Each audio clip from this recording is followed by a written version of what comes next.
Hi!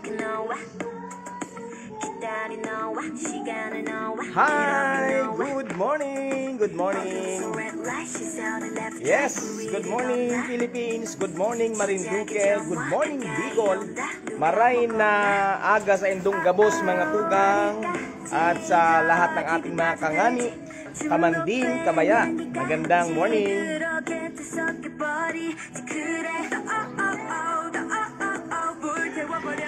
Hoy, kumusta na po kayo Marinduque? Sa lahat po ng ating mga kababayan.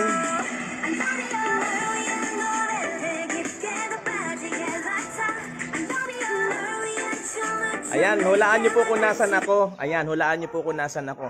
Hoy, kumusta na po sa ating mga kababayan, sa lahat ng ating mga kababayang Marinduqueño all over the world. Ayan, siyempre sa ating mga kababayan, partikular sa mga bayan ng Gasan, Buwak, Mugpog, Santa Cruz, Torrijos at Buena Vista. Kumusta na po kayo?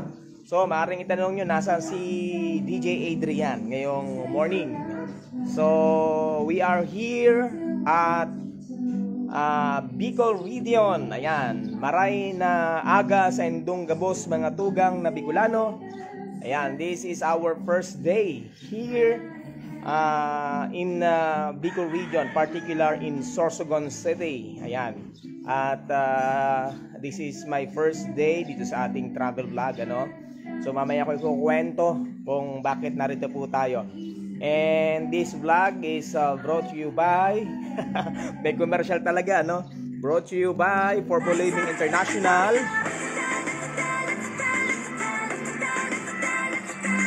Ayan, at syempre kasama dyan ang Dream Favor Travel and Tours sa panguna ni Ma'am Susan Nase and Sir Nelson Nase.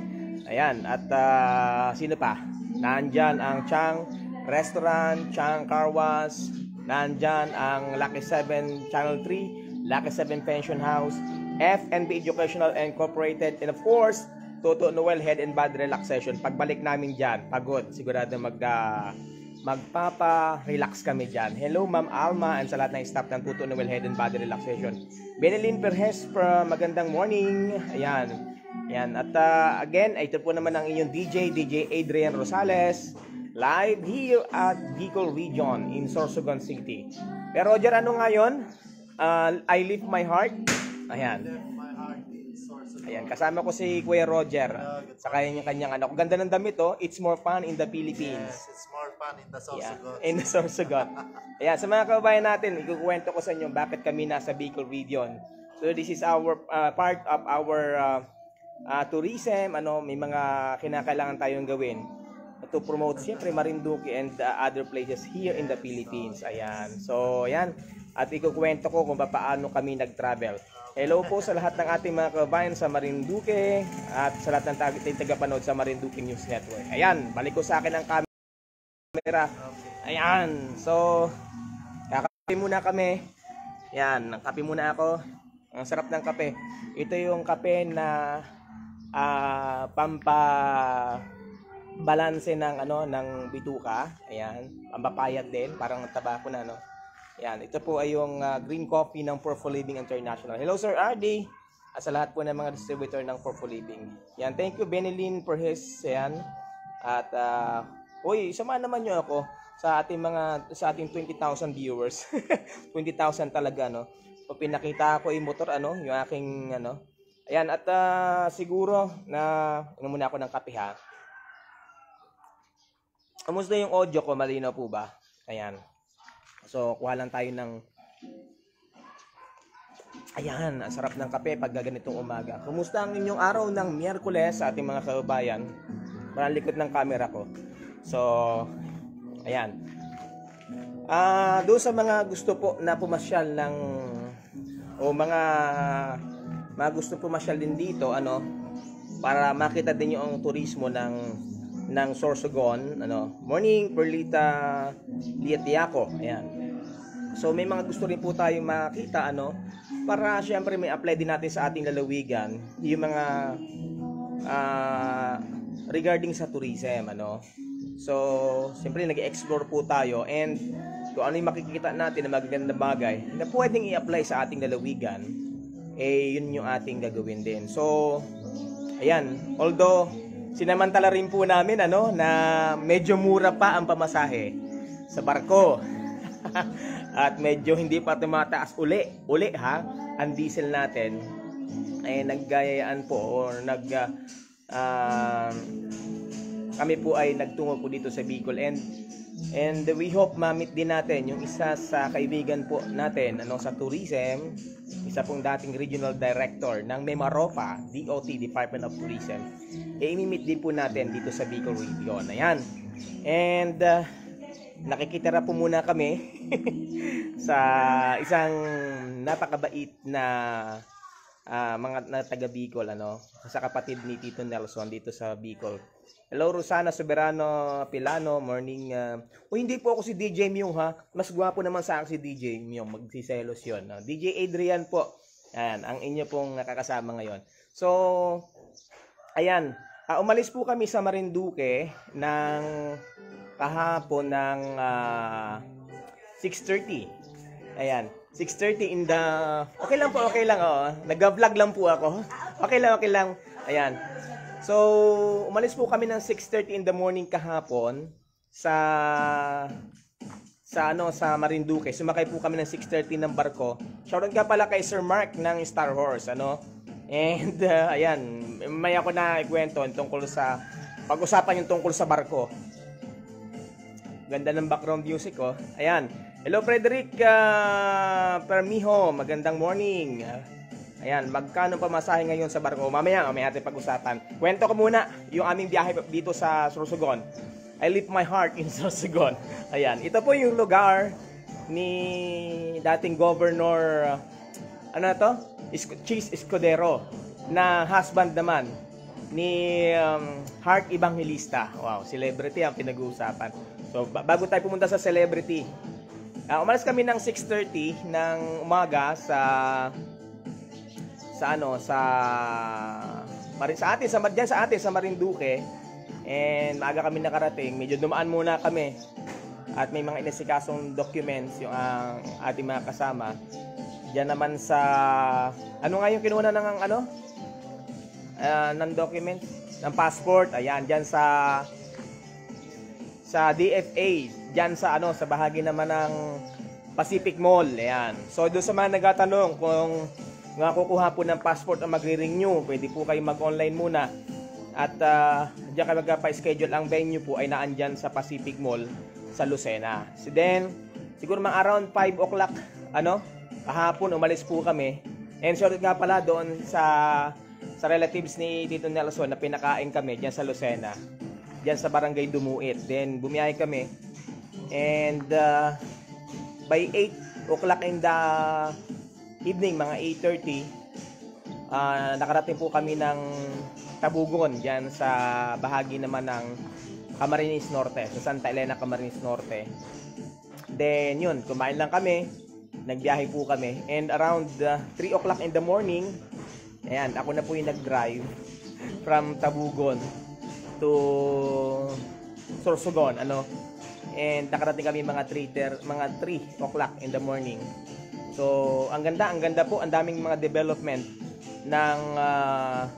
ng Bicol region, parang sa atin diyan sa Marinduque. Ito po part ng Build program ng ating outgoing President Rodrigo Roa Duterte. So, napaganda, So, tinitingnan natin kung paano din ito siguro may apply or may share sa ating mga kababayan sa Marinduque.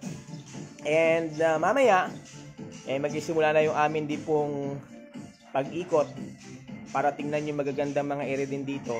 O hindi po kami umikot para lang magpasarap ha. Ito po, ang purpose nito is to, yun nga po, sabi nga po natin, makita at mai-apply din sa ating lalawigan, makita natin yung mga ginagawa nitong mga successful provinces, o province here in Bicol, sentro po ng turismo. Mamaya pupunta kami saan, Roger? Santa Magdalena. So yung mga nakakaalam Santa Magdalena, medyo more than 1 hour from Sorsogon City yung aming travel. So ayan, yun yung update at iikot po kami. May itinerary na po kami nasusundan bukas. I think tomorrow yan. together with, hindi ko na muna i-mention kung sino po yung aming mamimit o imimit na former regional director po ng Department of Tourism. Hello Frederick, magandang morning. Ayan, sa lahat mo ng ating mga tagapanood. So, pag-usapan natin regarding dito sa biyahe ng barko sa particular in Marinduque. Ayan. Starting July 15, ano po, mukhang hindi na po ito tentative. Ano po, sa mga nanonood at sa pwede nyo i-share po ito. Una na po nyo napanood sa Marinduque News Network yung update na galing sa Montenegro Shipping Line.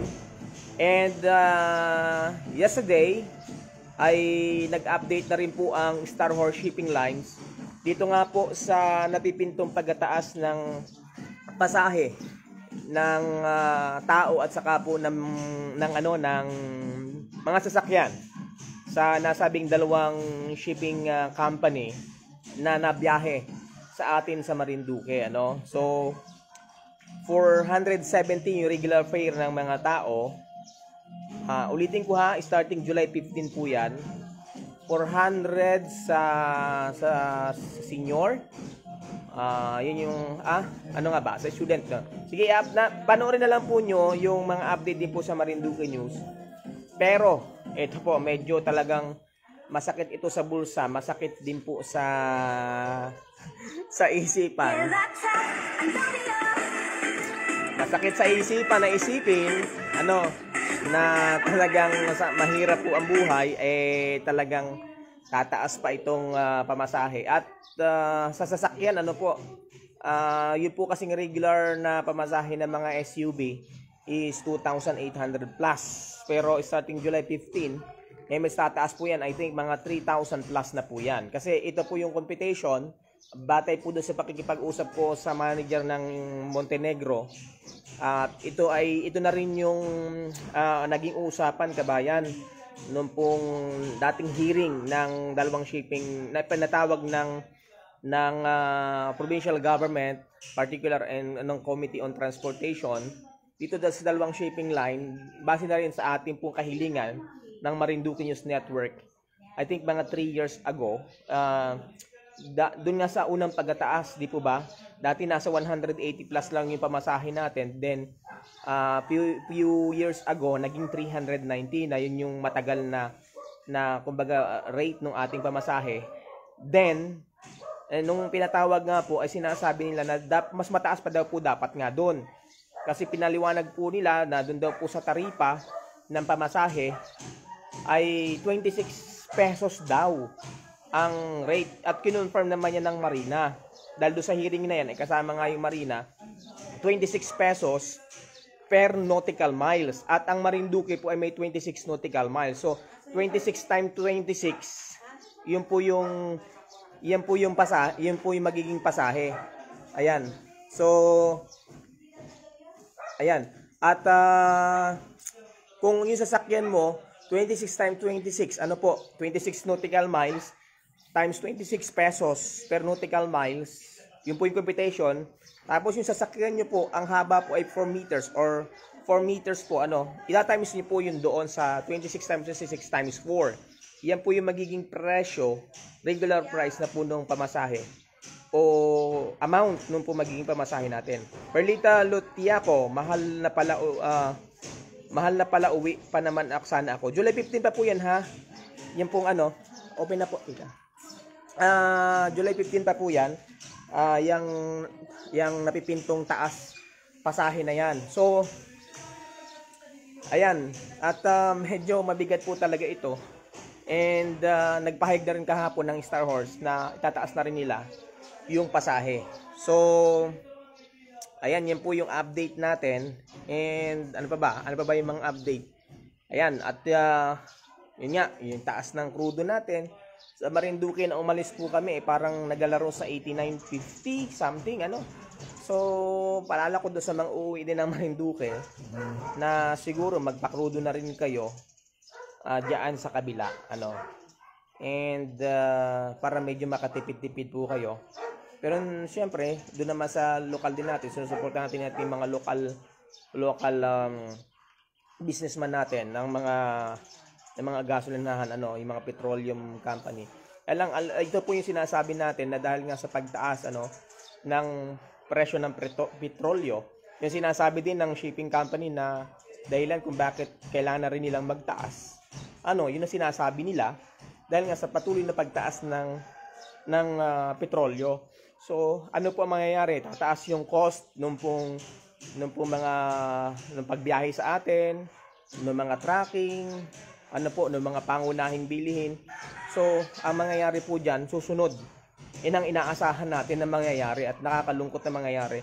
Susunod na rin yung presyo ng mga pangunahing bilihin natin. So, ayan. Pero siyempre, ano ba yung inaabangan natin ngayon?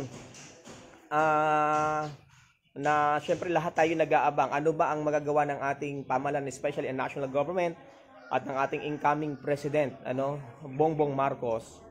Lalo na po ngayon na sa pahayag ng Pangulong Marcos, doon po sa hindi pa nakakaalam, hahawakan na po ng ating Pangulo ang Department of Agriculture. Ayan, so yan. Music muna tayo.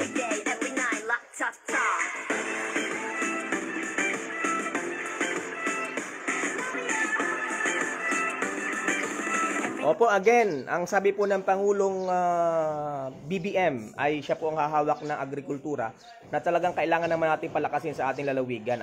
Dahil nga mamahal yung mga pangunahing bilihin, pagkain, yun ang inaasahan dahil sa patuloy na pagtaas nga itong pamasahe ng barko at ng krudo. So, kinakailangan talaga na buhayin itong ating agrikultura. And yan ang inaabangan po natin. Ano pa yung inaabangan natin?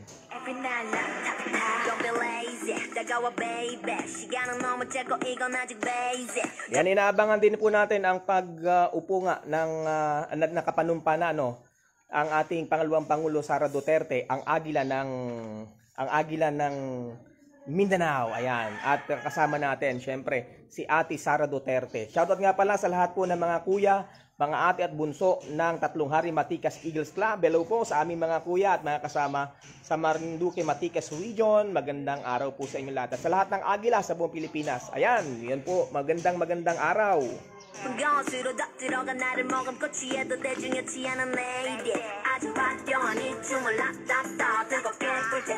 Ayan, at sabi nga po ang susunod po na Defense Secretary ang ating Ate Sara Duterte, ang agila ng Mindanao. Ayan.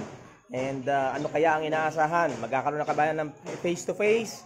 Ayan, pinag-uusapan. Tuloy ba ang K-12? At dahil nasa batas na po yan, or ano ang mangyayari sa ating education, sa ating sektor ng edukasyon? Ayan. So yan po yung mga inaabangan sa mga balita sa atin pong nasyonal.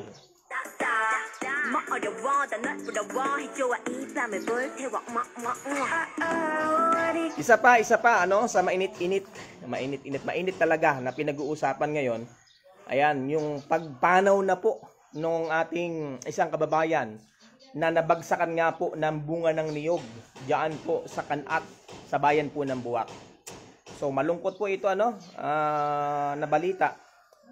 Kamag-anak po ito ng isa naming tiyahin, kapatid na natutulog po lamang ito sa kanilang bahay nang biglang bumagsak po yung isang punong niyog at yung bunga po tumama sa kanyang mukha, na ito po ay nadala pa ng Batangas at humingi nga po ng tulong. Mapapatatanda po niyo na humingi rin po siya ng tulong sa pamamagitan ng Marinduque News sa mga tulong pinansyal. Pero sad to say na sa pahayag ng pamilya na ito po ay umanaw na. So ayan, yan po yung mga malulungkot na update at sana naman ako karanasan ko din po na nakaraan po ay ni-request ko po sa PCA yung pong pagputol po nung pong hazardous na puno ng niyog doon sa kalapit po ng aking shop na ginagawa po ngayon. At yun, alam niyo po ba, ang daming requirements na hiningi at yun daw ang nasa batas. Pero sabi ko nga, siguro kung pang-business po yung puno ng niyog, damihan yung mga requirements.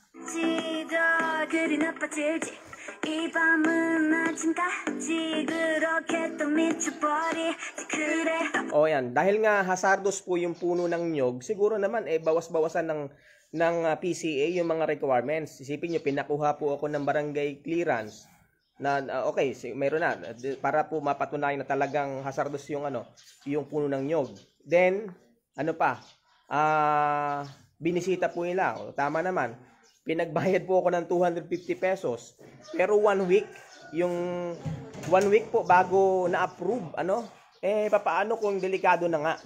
So may bayad pa. Then kung yan po tenanted yung lupa, hihingi ka pa ng clearance sa DAR. So na-picture naman, nakita naman siguro kasama yung picture at pinanotaryo pa, Pinanotaryo pa, may notaryo pa. Buti na lang at naandyan ang PAO. Hello po sa lahat po ng ating mga magigiting na mga abogado sa PAO Marinduque.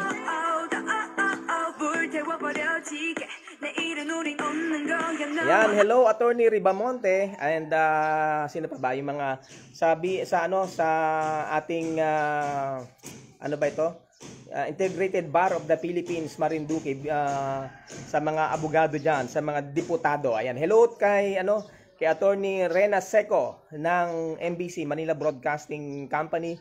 Kumpanyera, magandang morning sa lahat ng mga taga DZRH. Perlita Lutiaco, sana gawa ng Pangulo natin na bumaba ang krudo para bumaba na ang pamasahe.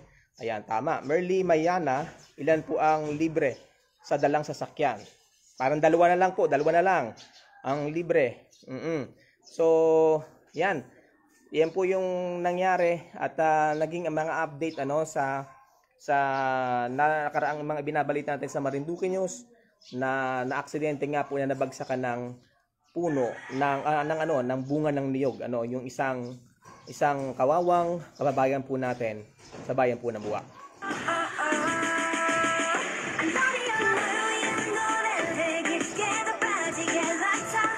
Hoy, wag kalimutang i-like at saka share itong ating live vlog sa ating travel vlog, particular dito po sa Bicol region, dito po sa City of Sorsogon. Ayan, at iikot din po tayo. And this travel vlog is brought to you by Dream Favor Travel and Tours. Ayan, doon sa mga kababayan na po natin na gusto pong mag-travel, pwede po kayong magpa-book sa Dream Favor Travel and Tours and look Miss Susan Nase and Sir Nelson Nase. Ayan.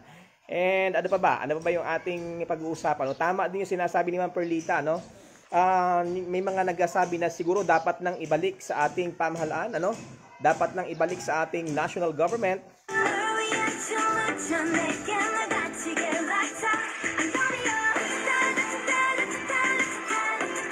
O dapat nang ibalik sa national government yung Petron, Petron Philippines, dahil nasa Pilipinas naman dati yan.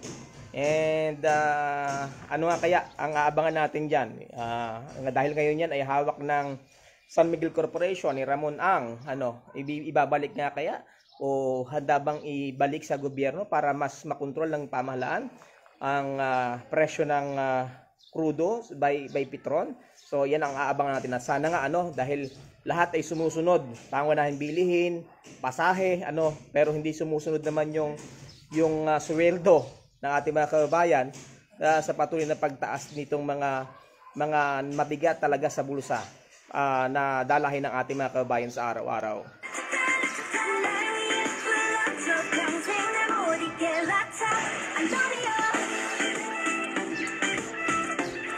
Oy, i-follow din po nyo, hindi lang mga Marinduque News, i-follow din po nyo ang Real Life TV ng inyong DJ Adrian, Real Life TV by Real Life TV by Life in Reality vlog, at para po mas marami po tayong mapag-erguhan o mapagkwentuhan ika nga niya,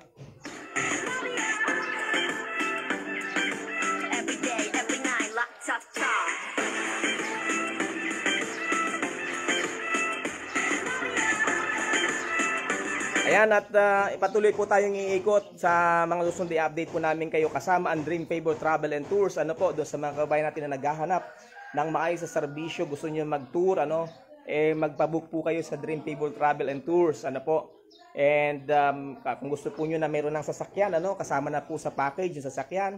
At ma-experience ang mga bagay sa Marinduque and outside Marinduque, Ang Dream Favor din po ay nag-set din po ng mga team buildings, lalo na yung mga pwede po dyan ang DepEd, lalo na po ngayon na pwede ng face to face, At ganun din, pwede rin yan yung mga barangay official, yung mga barangay. Pwede po kayong magpa-assist o magpa-mingin ng tulong sa Dream Favor Travel and Tours. Ayan. Every day, every night, ginawa, iba'y nawa, 이렇게 나와, 기다린 나와, 시간이 나와, 이렇게 나와. Ayan, syempre po ay naandyan din po at naging kapartner rin po natin ngayon. Doon po naman sa mga gusto po na maabutan po yung promo ng Photon San Pablo. Ayan, pakita ko po sa inyo. Ayan, so ayan, nandiyan po ang Photon San Pablo. At ang ganda po nitong isa po ito sa ginagamit din po namin ngayon ng Dream Favor. Itong Travelers Photo Q-Means, timing gear. Ayan, at ang ganda po ng loob. So medyo magulo lang ha. Ayan, meron na po siyang, ayan, ang ganda nung ilaw. Ayan, may ganoon na po. Kasi yung cover po naka-leather na. Ayan. So, wala yung signal ko, wala yung signal ko. Ayan. Medyo ang gulo ng camera ko. Tika daw. So, ipakisara nga uli ng sasakyan, medyo nag-alarm. Ayan, at yun, yung po mga naghahanap po, pwede po kayong mag-inquire sa Photon San Pablo. At tawagan nyo po ako, para matulungan po namin kayo. Hindi ko na po, medyo humina yung signal ko doon, pero ang ganda po ng Photon. Meron na po siyang ball bar, meron po siyang TV, ano pa ba, sa loob. Basta ang ganda po, parang hotel accommodation yan, dating So, hello Perlita. Ayan, magandang araw po sa lahat. At sa lahat din po na ating mga tagapanood sa Marinduque News Network. So, yan lang po muna guys sa ating mga kababayan. Yan lang po muna yung update natin. And marami po tayong pag-uusapan regarding nga dito sa mga nangyayari ngayon, sa mga update ngayon. Hindi lamang sa ating lalawigan, kundi sa ating pong bansa. Again, this is my travel vlog. Ayan, my heart lit in Sorsogon. Ayan, magandang araw Marinduque, magandang araw Luzon, Visayas at Mindanao. Ayan, magandang araw.